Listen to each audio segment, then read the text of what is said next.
জাহান্নামের আগুন এমন ভয়ঙ্কর আগুন, শরীরের যে কোনো জায়গায় লাগা মাত্র কলিজা পর্যন্ত ভুনা হয়ে যাবে।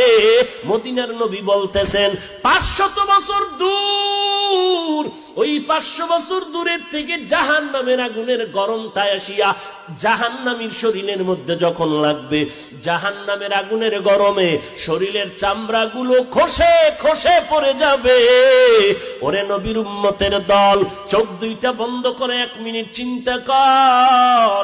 একটু ওই কবরের মধ্যে যাওয়ার পর, যেখানে আপন নাই, কেউ বাতি নাই, গুনাহগার হয়ে যদি কবরে যাও, এরে বান্দা ওই মাটির চাপ সহ্য করতে পারবি? ওই কবরের মধ্যে জাহান্নামের আগুন সহ্য করতে পারবানি রে বাবা?